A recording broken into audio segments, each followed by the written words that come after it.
Psaume chapitre 46, nous lisons la parole de Dieu. Dieu est pour nous un refuge et un appui, un secours qui ne manque jamais dans la détresse.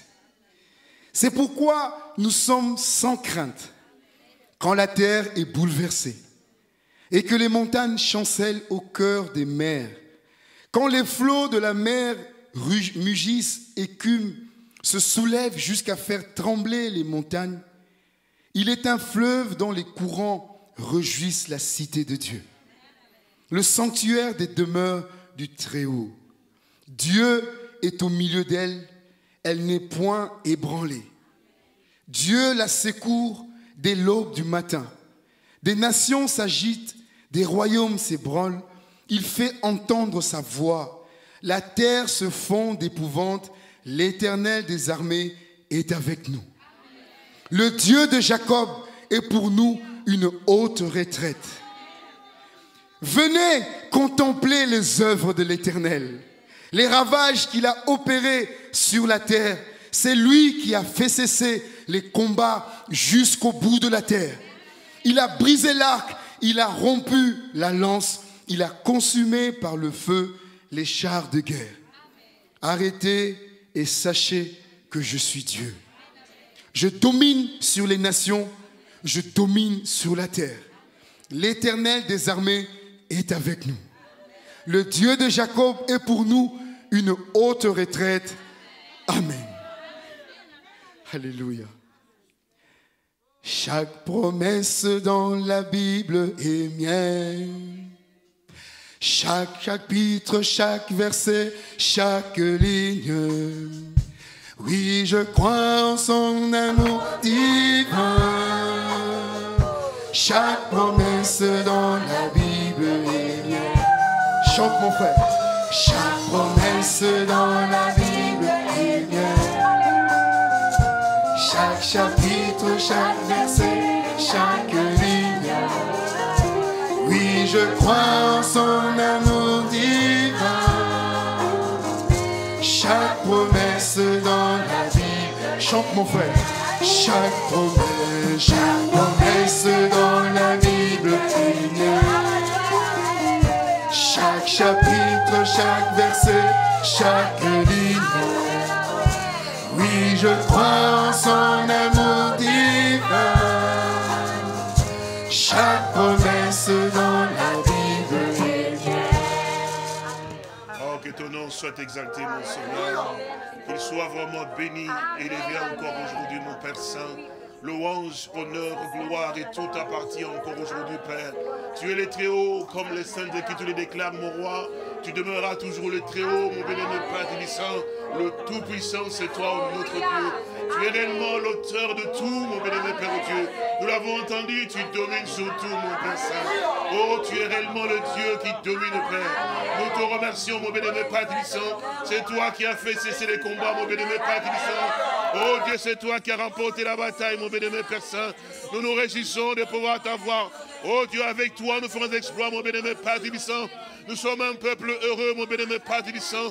Le troupeau de ton pâturage, mon roi, que ta main bénie et merveilleusement conduit, mon bénémoine Seigneur. Quel bonheur d'être avec toi, mon bénémoine Père Tébissant, d'être éclairé par toi, d'être conduit par toi, d'être soutenu par toi, mon bénémoine Père Tébissant, oh Dieu.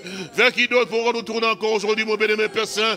Tu as tout ce dont nous avons besoin, mon bénémoine Seigneur. Tu nous éclaires, tu nous conduis, tu nous nourris, Père Tébissant, et tu prends soin de nous encore au jour le jour, mon bénémoine Père, oh Dieu. Tu es réellement notre Père Céleste, notre Roi. Sois donc exalté encore ce soir, mon bénémoine Père Tébissant, pour chaque cantique qui a été chanté, mon bénémoine Seigneur. Merci réellement pour ta présence glorieuse et divine, mon roi, parmi ton peuple, mon bénémoine Seigneur. Oh Dieu, bénémoine Père Tébissant, nous avons cherché, nous avons fouillé, nous avons creusé, mon bénémoine Père, oh Dieu. Il n'y a point de Dieu semblable à toi. Oh merci parce que nous avons trouvé, mon bénémoine Père Tébissant. Vous nous crier comme Philippe s'est crié, mon bénémoine Père Tébissant. Nous avons trouvé aussi, Seigneur. Oh, sois béni, bénémoine Père Tébissant, pour la paix, pour le repos, pour la joie, bénémoine Père Tébissant. Nous sommes un peuple heureux, Seigneur, de marcher avec toi qui nous conduit, Père. Merci encore pour chaque chose que tu as fait, que tu continues à faire encore pour nous, Père Saint-Dieu. Merci encore pour chacun que tu as touché, mon bénémoine Père Tébissant. Merci encore pour ton Esprit Saint, Seigneur, que tu as déversé au bénémoine Père Saint-Dieu. Parmi nous encore aujourd'hui, mon Sauveur. Nous prions pour tous nos frères et sœurs dans tous les lieux où ils sont, dans chaque endroit, bénémoine Père Tébissant, où ils sont aussi, bénémoine Père, ils sont aussi en connexion encore ce soir, Père, qu'ils soient bénis, protégés, fortifiés, Père. Nous nous réjouissons pour ce que toi tu fais, Seigneur. Ta main est tellement puissante, mon roi. Et t'agissant encore, bénémoine Père, aujourd'hui, encore, mon bénémoine Père Tébissant, témoignant que tu es le Dieu vivant, mon bénémoine Père Dieu, qui conduit et qui parle, qui confirme sa parole. Merci encore pour le psaume, merci encore pour l'adoration. Ah, pour mon frère et ma soeur, nos enfants, nos petits-enfants, Père Tébissant, Dieu, chacun de nous encore ce soir, car nous t'avons ainsi glorifié et prié, Père, au nom de notre Seigneur et Sauveur Jésus-Christ. Amen. Que le nom du Seigneur soit vraiment glorifié. Vous pouvez vous asseoir.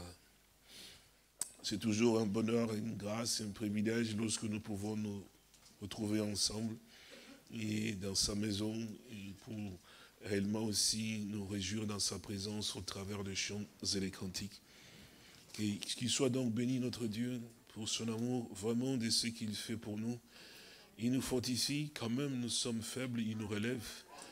Il nous accorde réellement aussi cette force de pouvoir nous tenir dans sa présence et afin que nous puissions obtenir aussi de lui la grâce de pouvoir marcher en sa présence. Il est Dieu, il demeure le même Dieu, il est toujours le même comme il l'a fait part effectivement dans sa parole, comme nous le trouvons encore effectivement dans notre marche aussi avec lui. Que le Seigneur bénisse chacun de vous, bénis de loin comme de près, et c'est aussi qu'ils soient en connexion dans plusieurs pays aussi, dans différents endroits où ils sont, et que le Seigneur puisse bénir, même dans leur maison, dans le coin où ils sont, que le Seigneur bénisse chacun d'eux.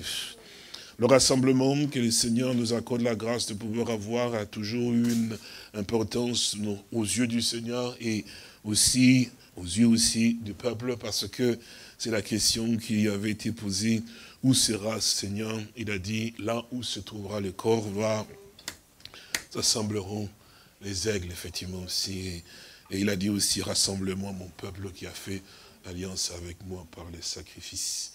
Que le Seigneur, notre Dieu, nous soutienne parce qu'il n'a jamais manqué dans ce qu'il faisait et qu'il fait encore jusqu'aujourd'hui. Nous le remercions réellement de ce qu'il est présent et que ce soir aussi, il nous a aussi visité aussi. Et sa présence vraiment nous console. Encore une fois, qu'il vous bénisse richement. Qu'il vous donne la force et aussi la bonne santé. Nous nous réjouissons de tout ce que nous pouvons entendre comme témoignage de ce que le Seigneur, notre Dieu, fait effectivement et continue à faire. Et cela console effectivement nos cœurs. Il est vraiment vivant et qu'il est vraiment aussi ce Dieu qui ne change point. J'ai eu un appel hier, c'est notre frère Afolio qui se trouve en France et qui m'a aussi demandé de vous saluer. Je pense qu'il était aussi touché de voir que nous avions eu un visiteur qui parlait l'espagnol et je crois que ça l'a touché aussi, puisque vous savez aussi que c'est celui qui, la plupart du temps, m'interprétait en espagnol quand j'allais en France et non en Espagne. Et là, il était donc parti donc en France. Mais nous prions le Seigneur, notre Dieu. Je crois que le cœur des désirs de tout un chacun, c'est que nous puissions nous retrouver aussi, afin de pouvoir servir le Dieu que nous aimons tant de tout notre cœur. Alors, il m'appelait parce qu'il avait les désirs que je prie aussi pour lui. Et alors, il m'a dit, mais j'ai aussi un témoignage à pouvoir te rendre, effectivement, parce que il y a une sœur, évidemment, à qui j'avais aussi rendu témoignage ici, et je lui ai parlé de toi, effectivement, et il avait donc un enfant, et cet enfant était malade, et je lui avais demandé de pouvoir t'appeler, et elle t'a appelé pour que tu pries pour cet enfant. Je ne me souvenais pas tellement. Il dit, mais pour que tu pries pour cet enfant, il me dit, je lui ai demandé, je lui ai dit qu'il t'appelle quand même elle-même pour te rendre témoignage de ce que Dieu a fait lorsque vous avez prié pour cet enfant. Et il a dit qu'il allait le faire, et il dit, j'attends aussi, effectivement, mais c'est pour ça quand même, je voulais t'en faire pas. Et il me dit qu'il est toujours connecté sur les réunions. Je pense qu'il nous suit aussi ce soir, que le Seigneur le bénisse. Alors il me dit, le problème c'était que la sœur avait un enfant, et cet enfant, quand on l'a observé, effectivement, il n'y avait pas d'espoir, effectivement, parce que l'enfant avait un seul rein, je crois que c'est cela. Et ce seul rein-là aussi ne fonctionnait pas bien non plus. Et donc, c'était le désespoir complet que le médecin avait trouvé aussi qu'il avait donc cette anomalie. Alors, il dit, j'avais demandé à la sœur, et la sœur en question t'avait appelé. Et lorsque tu as appelé, il t'a expliqué effectivement le problème de son enfant en question, oui. Et il était donc question qu'ils aillent effectivement pour qu'on puisse arriver à pouvoir faire ce qu'on appelle l'intervention, vu qu'il y avait aussi l'anomalie sur les derniers reins qui étaient restés, oui, c'est cela, oui. Alors, il dit que lorsque tu as prié pour l'enfant, parce que la maman était avec l'enfant dans ses bras, pensez cela, mais je pense que vous devez vous souvenir de ça, non? Ouais. Donc nous avons tous prié ici. Je me souviens. Alors, il me dit, quand il a tenu l'enfant dans les bras, que tu as eu à pouvoir prier, la maman, elle est rentrée à l'hôpital parce que le médecin devait réexaminer donc l'enfant pour voir. Et il dit ce qui était ce qui est un miracle, c'est que quand le médecin a réexaminé l'enfant, ils ont trouvé que l'enfant n'avait plus un seul rein, mais 2 reins. Alors, il dit, c'est un miracle parce que Dieu a vraiment créé 2 reins, que j'ai pu moi-même voir aussi. Il dit, ce sont vraiment 2 reins que Dieu a donné. Et cet enfant est en bonne santé jusqu'à aujourd'hui. Nous remercions notre Dieu qui est vraiment le Seigneur de toute gloire et qui démontre qu'il est le faiseur vraiment de l'impossible. Il est vraiment le Dieu vivant et en qui nous plaçons notre confiance. Et pour ça, nous sommes, comme le psalmiste l'a dit, notre frère l'a dit tout à l'heure, effectivement, nous sommes sans crainte. Lorsque même le monde est bouleversé dans tout son intérieur, effectivement, nous savons, nous tout tenons effectivement aussi. Nous avons aussi le remerciement de notre sœur Molura, donc l'épouse de notre frère aussi Molura, qui remercie effectivement aussi pour la prière, pour son mari, notre frère, qui était dans des moments tellement difficiles. Il a écrit cela pour qu'on rende témoignage, effectivement. Il a envoyé, c'est mon frère Emmanuel qui m'a transféré parce qu'il a mis cela, il a écrit sur le Facebook, comme je ne sais pas avoir accès, mais c'est mon frère qui m'a transféré cela pour remercier le Seigneur de ce qu'ils sont rentrés. Le frère était totalement et complètement délivré. Et il est vraiment un prophète de santé aujourd'hui. Et cela s'est passé dimanche. C'est dimanche qu'il est venu et quand ils sont rentrés, tout était parfaitement rentré dans l'ordre. C'est pour ça que vous les avez vus assis là, le matin à l'Assemblée. Notre Dieu est un Dieu qui ne change pas. Nous le remercions de tout notre cœur. Et nous allons lire une portion de l'Écriture et puis nous allons prier. Et puis bon, nous allons donc rentrer aussi chez nous. Et ça, c'est dans le psaume au chapitre 146 ou le verset 10. Psaume 146, le verset 10, et il nous dit... L'Éternel règne éternellement. Ton Dieu ô Sion subsiste d'âge en âge. Louez donc l'Éternel. Amen. Notre Père Céleste, notre Dieu, c'est avec beaucoup de reconnaissance que nous te louons encore aujourd'hui. Nous t'exprimons de la reconnaissance vraiment pour ton amour et ta grâce et ta bonté. Seigneur, les mots nous manquent pour pouvoir te dire combien nous t'aimons, Père. Tu es vraiment très précieux pour nous. Que ton nom soit exalté, que ton nom soit élevé pour ce que toi tu fais, Seigneur, et continue encore de faire encore pour l'humanité jusqu'aujourd'hui. Vraiment, tu es un Dieu qu'on appelle amour, Père. Et tu l'as témoigné, tu le témoignes encore, Père. Sois béni, oh Dieu, pour ce que tu fais, mon bien-aimé Père Tibissant. Merci, parce que réellement, tu es le Dieu qui crée. Tu as démontré encore aujourd'hui, Père Tibissant, pour ce témoignage que nous venons d'entendre encore davantage, pour notre frère, pour l'enfant de notre sœur là-bas, bien-aimé Père Tibissant, que notre frère Folie nous a rendu témoignage. Nous te remercions pour ce que tu continues à pouvoir faire encore aujourd'hui. Sois donc exalté et béni. Nous t'avons ainsi prié. Pour ta parole, Père, accorde-nous encore la grâce de pouvoir t'entendre encore ce soir, nous ramener, Père, et nous aider à pouvoir nous accrocher davantage à toi, ce que nous voulons tous, Père. Sois béni, car nous t'avons ainsi prié. Au nom de Seigneur Jésus-Christ. Amen. Vous pouvez vous asseoir. C'est ce que le Seigneur nous dit et ce que la Bible déclare d'une manière assez claire pour tout un chacun de nous, en fait. Cela ne concerne pas ceux qui sont à l'extérieur, mais ça concerne effectivement ceux qui sont à l'intérieur. Ceux qui sont à l'intérieur, ce sont ceux-là qui ont eu à pouvoir croire au Seigneur. Et quand le Seigneur parle, effectivement, en grande majorité, c'est pour les croyants. Les non-croyants, ils se trouvent effectivement achoppés à ce qui est dit, effectivement, ce qui est déclaré. Mais nous avons eu à pouvoir avoir cette grâce de pouvoir vraiment entendre dès le départ. C'est cela, ce qui est aussi extraordinairement merveilleux, c'est ce que les témoignages que nous rendons dans les Saintes Écritures, pour que nous comprenions la manière d'agir de ces dieux qui dépassent aussi ce qu'on appelle les raisonnements des hommes. Quand on regarde effectivement cet homme du nom d'Abraham, comme les Saintes Écritures le disent, mais c'est vraiment tout à fait particulier qu'on puisse entendre qu'un homme qui marchait comme cela, qui vivait, on ne nous a jamais dit qu'avant il était un très bon homme. Quelqu'un qui faisait du bien, quelqu'un qui... Non, on ne nous a jamais dit cela. Mais on a simplement entendu à un moment qu'il venait du Charan, il a marché effectivement dans le monde écrits. Et puis on entend, c'est le moment que Dieu s'adresse à cet homme. Alors, depuis que Dieu s'est adressé à cet homme, il y a quelque chose qui s'est passé à l'intérieur de cet homme. Ça, c'est quand même un miracle.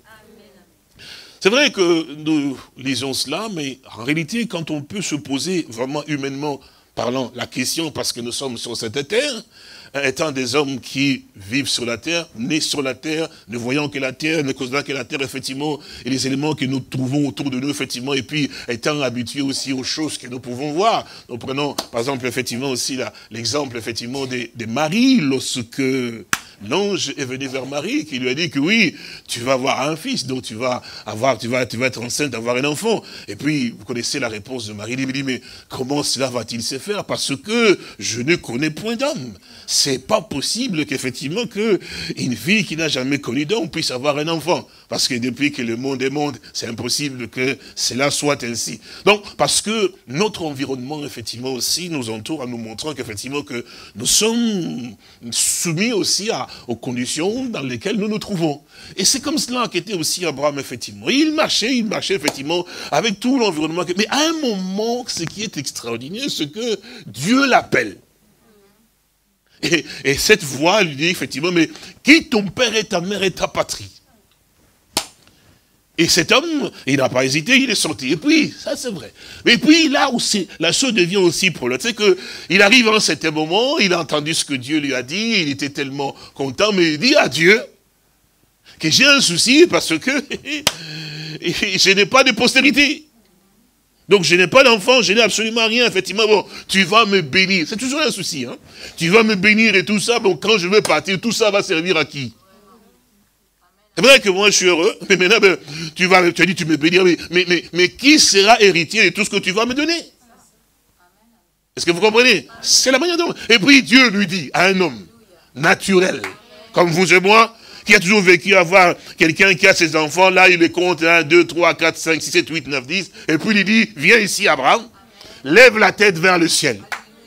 Un homme comme vous et moi, frères et sœurs, dans l'environnement tout à fait naturel, c'est là qu'on voit la puissance de Dieu qui peut transformer un homme normal, naturel, effectivement, à un homme. Ce n'est pas une histoire. Devenir un homme spirituel, c'est une réalité. Donc, passer de la chair à l'esprit, alléluia, c'est une réalité. C'est ce à quoi toi et moi nous nous battons, frères. Sur cette terre au jour le jour. C'est ce à quoi aussi Satan s'acharne. Pour toi, tu veux monter, lui, il te ramène en bas. Parce que qu'est-ce qui t'élève, toi? C'est la foi. Alléluia. La foi t'élève toujours. Tu quittes effectivement les choses naturelles, mais Satan vient avec les doutes pour te ramener toujours sur terre. Alléluia. Toi, tu dis non, je vais monter. Alléluia. Lui, il dit, toi, tu dois rester. Il te dit, mais regarde la réalité. Il dit, non, non, non, je vais dépasser la réalité. C'est ça le combat de tous les jours. C'est vrai, mon frère et ma soeur. Ah oui, il ne veut pas que tu rentres dans la dimension surnaturelle. Parce que quand tu rentres dans cette dimension spirituelle, il a la défaite, mon frère. Parce que, regardez, frères et sœurs, que Dieu te bénisse. Regardez, mon frère, réveillez-vous, s'il vous plaît. Regardez, frères et sœurs. Jean, qu'est-ce qui s'est passé? On lui a parlé, effectivement, on lui montrait, parce qu'il avait parlé, c'est lui qui l'écrivait, effectivement. Bon, on lui a parlé, effectivement, des âges, des faits, mais il s'est passé un moment où il entend, il le voit, qui dit, mais monte ici. Monsieur, madame, quand il est monté, les choses ont été différentes. Il dit, mais avant, il ne voyait pas ça. Mais il fallait qu'il monte. Mais quand il est monté, les choses ont changé. Il était dans une dimension où aucun être ne voit. Il dit, mais je vois des choses qu'un homme normal ne peut pas voir. Donc ces choses, elles sont là, mais on ne les voyait pas. ça change complètement, mon frère. Le diable a peur, mon frère, ma soeur, que toi, tu demeures par la foi. Or, le Seigneur dit que le juste, mon juste à moi, lui, il ne vivra par la foi. Alléluia. C'est pour ça, mon frère et ma soeur, quand on nous parle de ces hommes, en commençant par Abraham, on descend effectivement aussi par Josué. Gédéon, parce que Josué était... Oh, que Dieu nous réveille, mon frère et ma soeur. Que Dieu nous réveille, mon frère. Que nous puissions, parce que nous ne sommes pas appelés. Que Dieu te bénisse. Il a lu les psaumes que nous avons. Nous voulons les relire encore ici, je pense. Oh, tu peux me tenir ici. Les psaumes ici, c'est les psaumes 46, je pense là. Hein? C'est cela. Regardez bien. Psaume 46, je suppose c'est cela, oui. 46, voilà. Il dit ici, verset 2. Hein? Psaume 46, il dit, Dieu est pour nous un refuge, un appui. Oh oui, que Dieu te bénisse. Dieu est pour nous un refuge, un appui. C'est extraordinaire, mon frère. Parce que David dit effectivement que le nom de l'Éternel, juste les noms. Alléluia. Juste les noms de l'Éternel, pour moi, est une tour forte. Et qui se réfugie dedans? Le juste se réfugie et se trouve en sûreté. Frère, juste les noms devient refuge pour toi. Et alors il fallait que quelque chose se soit passé pour toi.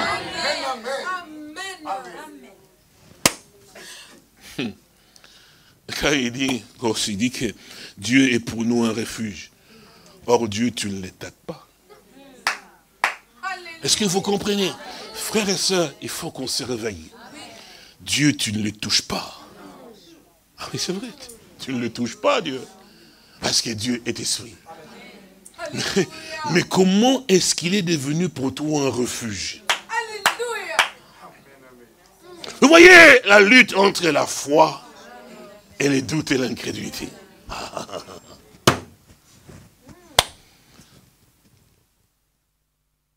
C'est parce que, avec la foi, nous montons dans une dimension que le naturel ne peut pas arriver à pouvoir atteindre.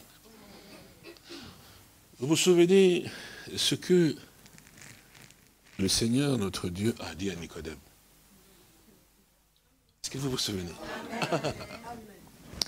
Lui, docteur de la loi, mais il ne savait pas qu'il était toujours charnel. Parce qu'il lui dit, mais toi qui es docteur de la loi, tu ne comprends pas ces choses. Il dit, mais ce qui est écrit, ce qui est né de la chair restera toujours charnel. Il ne restera que dans l'environnement de la chair. C'est ce que nous sommes. C'est ce que nous devons toujours comprendre, l'importance de la parole que nous recevons et que nous entendons. Dieu ne va pas parler pour rien, effectivement, pour faire plaisir aux gens d'une certaine manière. Il parle pour un but. Et il cherche à atteindre effectivement un but avec la personne. C'est comme ça que vous voyez que Dieu traite toujours avec des individus. En l'occurrence, toi, en fait. Oui, regardez très bien. Parce que nous sommes nés charnels. Tout ce qui nous entoure est charnel. Et si nous servons Dieu charnellement, nous n'avancerons jamais. Nous allons finir par pouvoir nous retrouver dans une sorte de formalisme avec la dénomination.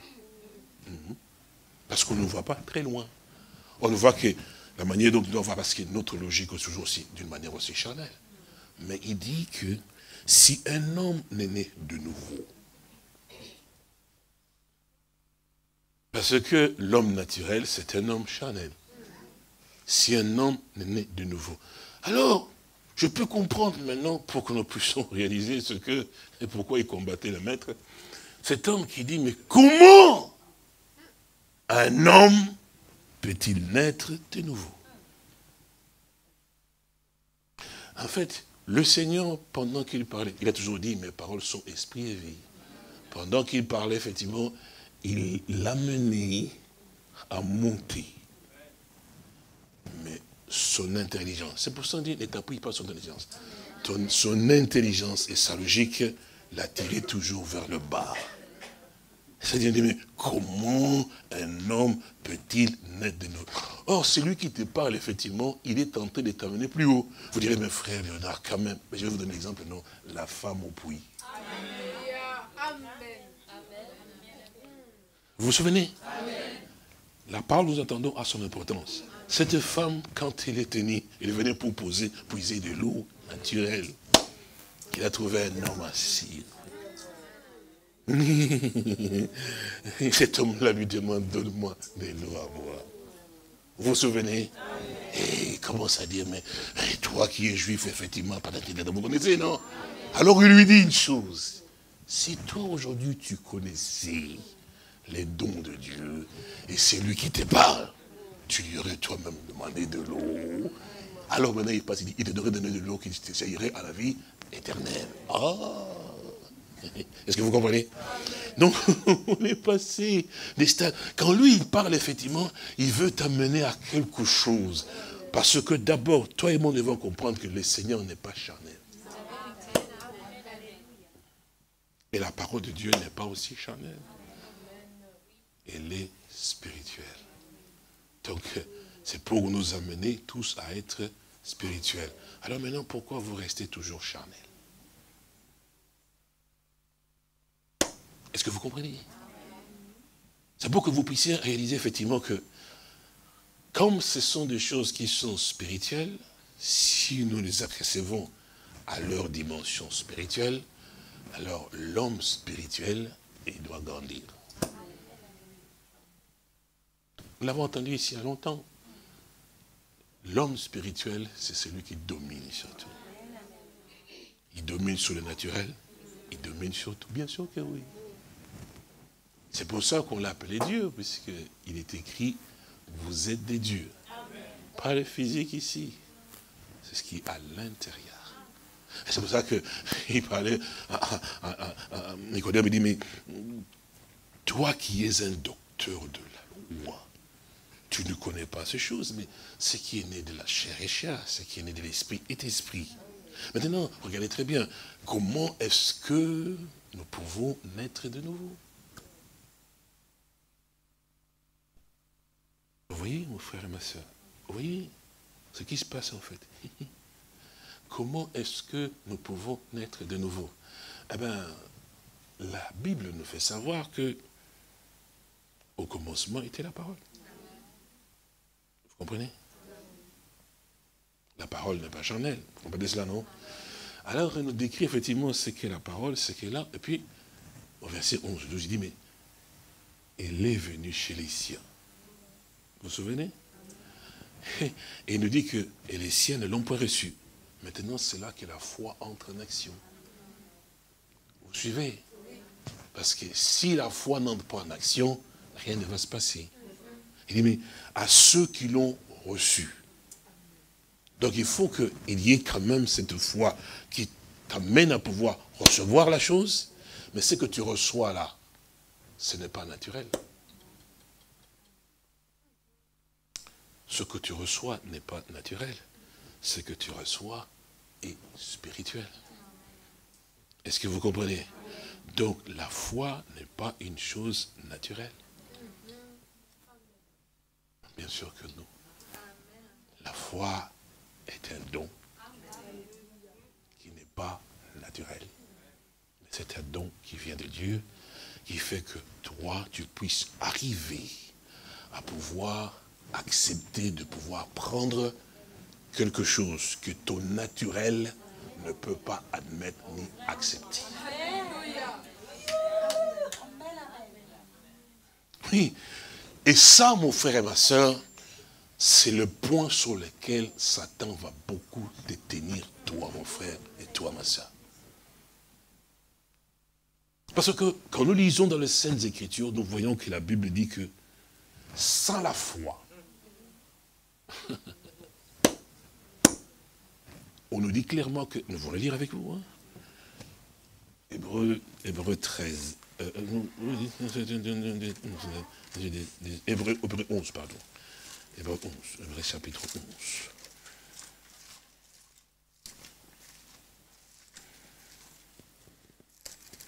Hébreux au chapitre 11, voilà.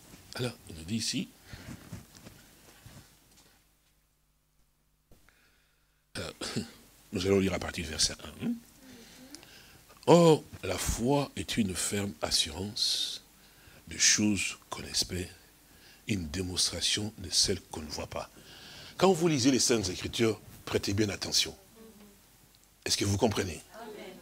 Il nous dit bien ici que la foi est une ferme assurance de choses qu'on espère.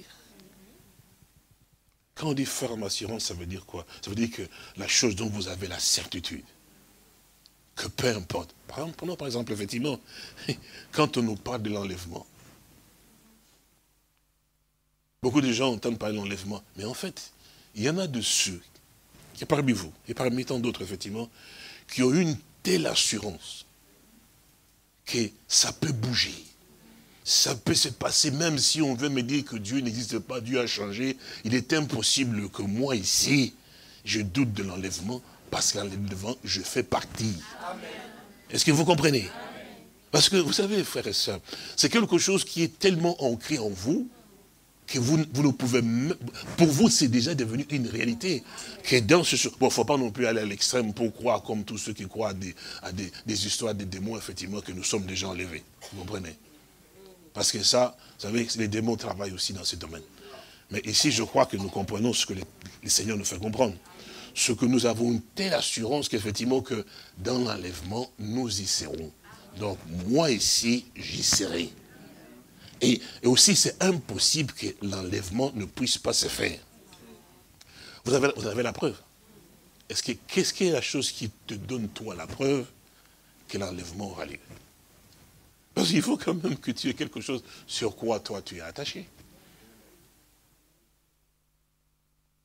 Sinon, tu n'es pas certain dans la direction dans laquelle tu vas. De la manière dont tu avances, effectivement. Parce que qu'est-ce qui te donne, toi, l'assurance? Parce que souvent, le temps n'est pas là. Je voudrais que vous puissiez, souvenez-vous quand même, comment est-ce qu'il pouvait se tenir là? Il dit, détruisez ce temple, je le rebâtirai en 3 jours. Parce qu'il n'y en a aucun des prophètes qui est sorti avant lui qui ont déclaré ça. Comment vous être sûr et certain, on va dire, ben, si vous les détruisez ce temple ici, le 3e jour, je le relèverai. Comment pouvez être sûr de cela? Parce que tous les prophètes, vous vous souvenez dans Jean chapitre 8? Vous vous souvenez? Oh, peut-être que nous retournons et Hébreux tantôt après. Jean chapitre 8, regardez bien. Vous allez vous souvenir très bien de cela. Regardez. Regardez. Jean 8, je pense que c'est cela. Ah pardon, je dois être là-dedans. Merci. Voilà, ça va, Jean au chapitre 8. Et nous lisons ici. Alors,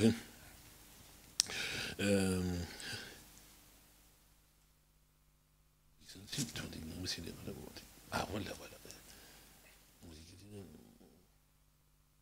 Non, parce que je voulais chercher où je peux commencer. Alors, nous commençons ici.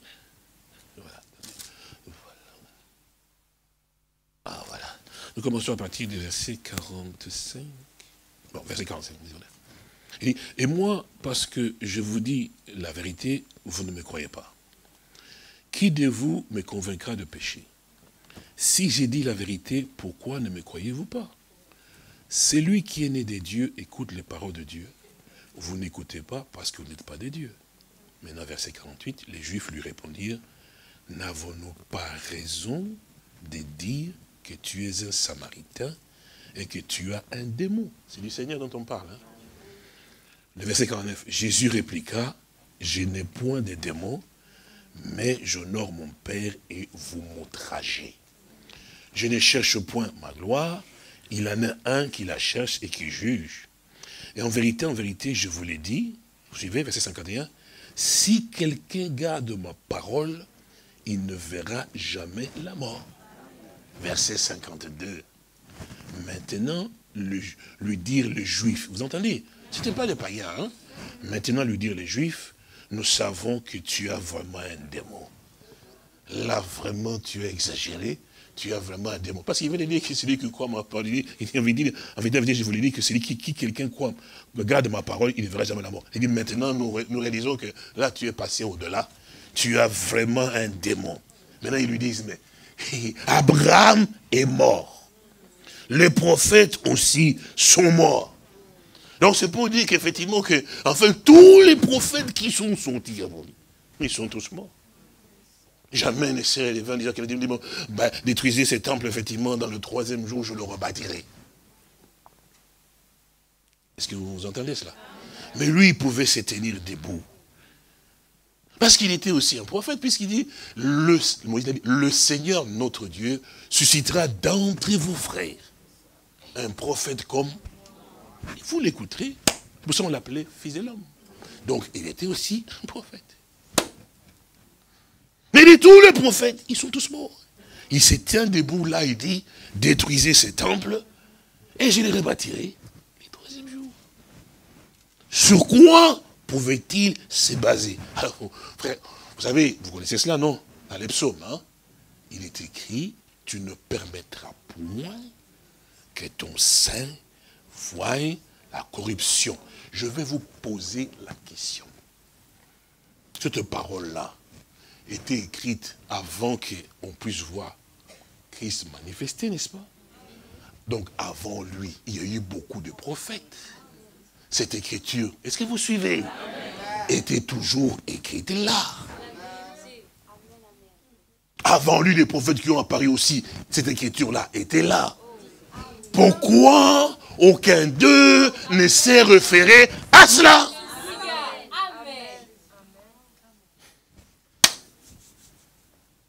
Et pourtant, c'était là, mon frère et ma soeur. Pourquoi les autres ne se sont pas dit, il est donc le 3e Dieu. Moi ici, même si je meurs comme ça, paf, je vais me voir debout, je vais continuer à prêcher. Ah ouais, c'était là l'écriture. Mais lui, il se tient là. Réveillez-vous, s'il vous plaît. Pourquoi lui, il avait cette autorité de pouvoir le dire? Et prend cette écriture, il dit ça parce que cela est écrit, que tu ne permettras point que ton sein voie la corruption. C'était peut-être David qui l'avait prononcé. D'ailleurs, vous remarquerez très bien, frères et sœurs, je vais vous montrer quelque chose dans les Saintes Écritures. Et c'est dans les Actes, je pense. Dans les livres des Actes, je crois que cela-ci, ah oui, oui. Ah, le Seigneur est bon. Actes au chapitre, oh oui, il est très bon. Actes au chapitre 2. Hein? Aïe, aïe, aïe, aïe, aïe. Aïe, aïe, aïe, que Dieu soit béni. C'est toujours merveilleux quand on peut lire les Saintes Écritures, ça vous console. Hein? Aïe, aïe, aïe. Regardez. Actes chapitre 2, verset 22, il dit. C'est Pierre qui l'a dit. Il dit, homme israélite, écoutez ces paroles. Jésus de Nazareth, cet homme, vous avez entendu comme il a dit? Il parle bien de cet homme. Cet homme à qui Dieu a rendu témoignage devant vous par les miracles. C'est vrai, il était un homme. Vous connaissez, non? Par les miracles, les prodiges et les signes qu'il a opérés par lui au milieu de vous. Comme vous le savez vous-même, cet homme, livré selon les desseins arrêtés et selon la préscience de Dieu, vous l'avez crucifié, vous l'avez fait mourir par la main des impies. Dieu l'a ressuscité en le délivrant des liens de la mort, parce qu'il n'était pas possible qu'il soit retenu par elle. Vous entendez cela? Vous suivez bien? Nous continuons. Car David dit de lui, je voyais constamment le Seigneur devant moi, parce qu'il est à ma droite, en fait que je ne sois point ébranlé. Aussi mon cœur est dans la joie, et ma langue dans l'allégresse, et même ma chair reposera avec espérance. Car tu n'abandonneras pas mon âme dans le séjour des morts. Et tu ne permettras pas que ton sein voie la corruption. Tu m'as fait connaître les sentiers de la vie. Tu me rempliras de joie par ta présence. Homme, frère, vous entendez cela? Qu'il me soit permis de vous dire librement, mais à haute voix encore. Alléluia. Amen. Au sujet du patriarche David. Vous savez cela? Il dit que cet homme, il dit qu'il est mort. Non, je voulais dire en fait qu'il est mort. Et pourtant, celui qui a déclaré ça dans sa bouche, non? Qu'il est mort, vous savez, non? Et qu'il a été enseveli, et que son sépulcre existe encore aujourd'hui parmi nous. Combien d'années? Combien d'années? Toujours dans la tombe. David, oui. Et puis écoutez bien. Mais comme il était prophète, et qu'il savait que Dieu lui avait promis avec serment de faire asseoir un de ses descendants sur son trône, c'est la résurrection du Christ qu'il a prévue et annoncée en disant qu'il ne serait pas abandonné dans les séjours de mort et que sa chair ne verrait pas la corruption. C'est Jésus que Dieu a ressuscité et nous en sommes tous témoins. Est-ce que vous avez compris? Non. Est-ce que vous avez vraiment compris? Il dit que comme il était prophète, donc tous les prophètes qui sont apparus, après ces déclarations, comme ils étaient prophètes, ils savaient que l'écriture là, cette écriture là, ne s'appliquait pas à Esaïe. Parce que si Esaïe allait dire cela, on allait trouver maintenant qu'il était mort et enseveli.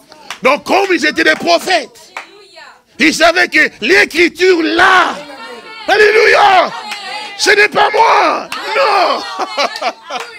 Alléluia, non, ce n'est pas moi. Parce que Dieu est un Dieu de sa parole. Il dit, il s'agit de lui, parce que David le savait. Les autres prophètes le savaient, parce qu'ils avaient le même esprit. Mais pourquoi Christ? C'est parce qu'il est né selon les saintes Écritures. Le message est venu par l'ange venu vers Marie d'abord. Quand Gabriel est allé voir Zacharie, effectivement, et puis ainsi, frères et sœurs, il est né selon la volonté parfaite de Dieu. Donc il pouvait revendiquer l'écriture. Alléluia! Gloire à Dieu. Il n'est pas né comme toi et moi. Oh, il était sûr et certain que l'écriture le concernait. On peut l'enfouir dans la terre, mais il sortira parce que l'écriture a parlé. Gloire à Dieu. Toi aussi, il y a une écriture, mon frère. Voilà pourquoi nous sommes plus que vainqueurs, messieurs. Parce que nous n'avançons pas en tâtonnant. Nous savons où nous en sommes. Lève-nous, nous allons prier.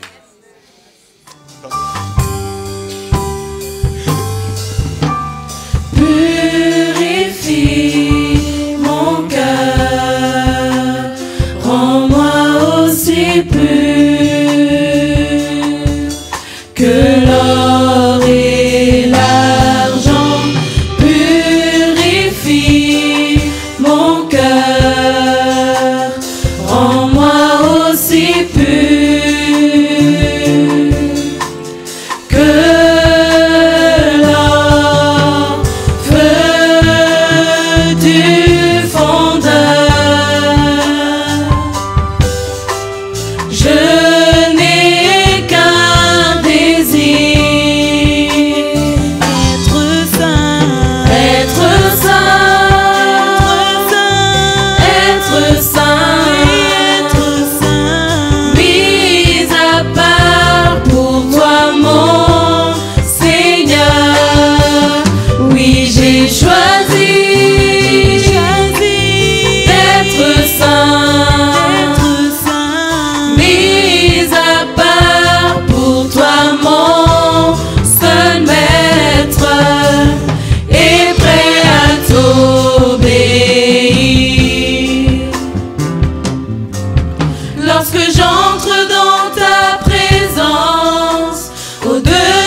face à face. Je considère tous tes bienfaits, la plénitude de ta grâce. Je me prosterne devant toi, je m'écris.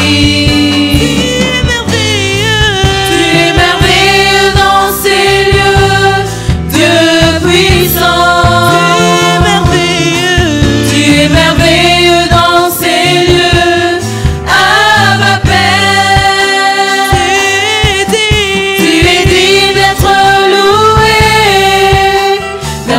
Je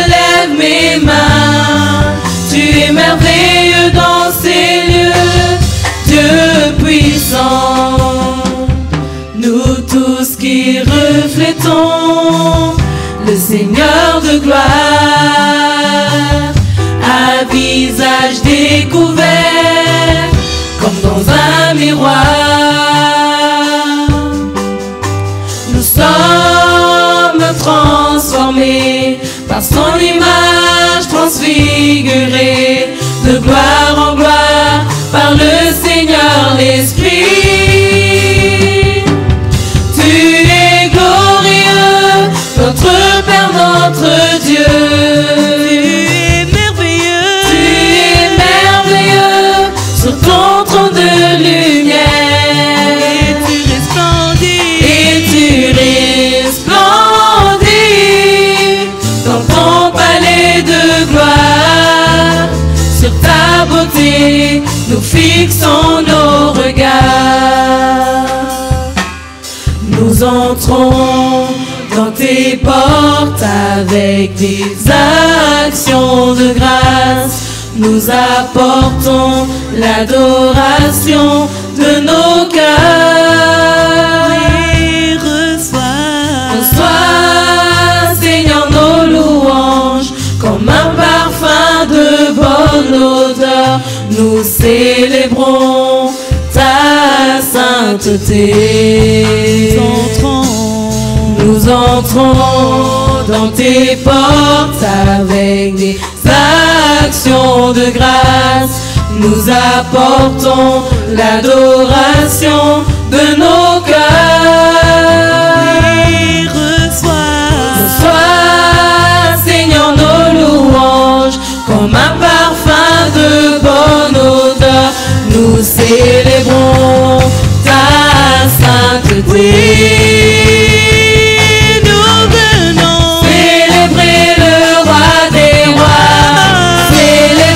Jésus-Christ, car lui seul est digne de louange. Les yeux proclament sa gloire étendue, manifeste-le. L'œuvre de ses mains. Oui, nous venons acclamer le roi des rois, acclamer Jésus-Christ, car lui seul est digne de louange. Je proclame sa gloire étendue, manifeste-le. L'œuvre de ses mains. Oui, nous venons exalter le roi des rois, exalter Jésus-Christ, car lui seul est digne de louange. Et je proclame sa gloire étendue, manifeste-le. L'œuvre de ses mains. Oui, nous venons élever le roi des rois, élever Jésus-Christ, car lui seul est digne de louange. Les yeux proclament sa gloire étendue, manifeste-le. L'œuvre de ses mains. Oui, nous venons adorer le roi des rois, adorer Jésus-Christ, car lui seul est digne de louange. Les yeux proclament sa gloire étendue, manifeste-le. L'œuvre de ses mains. Célébrons Jésus-Christ, célébrons Jésus-Christ au plus haut des cieux, au plus haut des cieux, au plus haut des cieux. Célébrons Jésus-Christ, célébrons Jésus-Christ au plus haut des cieux, au plus haut des cieux, au plus haut des cieux. Célébrer le roi des rois, célébrer Jésus-Christ, car lui seul est digne de louange. Les yeux proclament sa gloire étendue, manifeste-le. de ses mains. Oui, nous venons Acclamer le roi des rois, acclamer Jésus-Christ, car lui seul est digne de louange. Les cieux proclament sa gloire étendue, manifeste-le, l'œuvre de ses mains. Oui, nous venons Exalter le roi des rois, exalter Jésus-Christ, car lui seul est digne de louange. Les cieux proclament sa gloire étendue, manifeste-le, l'œuvre de ses mains. Oui, nous venons Élevez le roi des rois, élevez Jésus-Christ, car lui seul est digne de louange. Les cieux proclament sa gloire étendue, manifeste-le, l'œuvre de ses mains. Oui, nous venons Adorez le roi des rois, adorez Jésus-Christ, car lui seul est digne de louange. Les cieux proclament sa gloire étendue, manifeste-le, l'œuvre de ses mains. Célébrons Jésus-Christ, célébrons Jésus-Christ au plus haut des cieux, au plus haut des cieux, au plus haut des cieux. Célébrons Jésus-Christ, célébrons Jésus au plus haut des cieux, au plus haut des cieux, au plus